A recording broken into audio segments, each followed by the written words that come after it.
బనకచర్ల విషయంలో జోక్యం చేసుకుంటే ఎందుకు జోక్యం చేసుకుంటున్నారని, ఒకవేళ పట్టించుకోకపోతే ఎందుకు పట్టించుకోవట్లేదని కామెంట్ చేస్తున్నారని కిషన్ రెడ్డి మండిపడ్డారు. బనకచర్లపై కేంద్ర ప్రభుత్వం ఎలాంటి జడ్జిమెంట్ ఇవ్వదని, కేవలం ఫెసిలిటేటర్ మాత్రమేనని అన్నారు. ఏపీ తెలంగాణ చర్చలను తప్పుపడుతున్న బీఆర్ఎస్ గతంలో జగన్తో చర్చలు జరపలేదా అని ఫైర్ అయ్యారు. కేసీఆర్ అపరిచితుల్లా ప్రవర్తిస్తున్నారని కామెంట్ చేశారు. ఆయనే సైంటిస్ట్, ఇంజనీర్, అధికారి, సీఎంగా వ్యవహరించలేదా అని కిషన్ రెడ్డి సెటైర్లు వేశారు.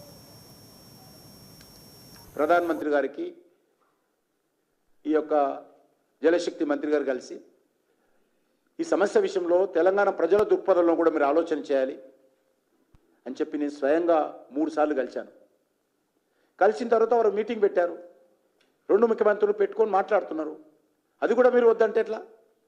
కాబట్టి ఈరోజు ఈ విషయంలో మరి మనకందరూ తెలుసు, కాళేశ్వరాన్ని నిర్ణయించే ముందు కూడా మరి ఆ రోజు మహారాష్ట్ర గవర్నమెంట్ సహకరించింది.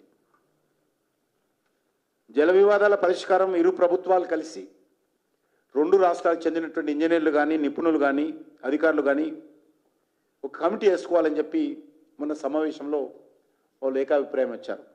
సంతోషం. ఆ రకంగా కలిసి కూర్చొని చర్చించుకుంటే మంచిది. శ్రీశైలం డ్యాంకు రిపేర్లు చేయాలని, కృష్ణా బేసిన్లో నీటి వినియోగాన్ని లెక్కించేందుకు టెలిమెట్రీ డివైజెస్ను, పరికరాలను ఏర్పాటు చేయాలని చెప్పి కూడా మొన్న నిర్ణయం తీసుకున్నారు. కాబట్టి ఏదైనా చర్చల ద్వారా పరిష్కారం చేయాలి. కేంద్ర ప్రభుత్వం ఆ రకంగా ఫెసిలిటేట్ చేస్తుంది, సహకారాన్ని అందిస్తుంది, తీర్పునివ్వడం లేదు. ఆంధ్రకో తెలంగాణకు అనుకూలంగానో. నిర్మల్ జిల్లా బాసర సరస్వతి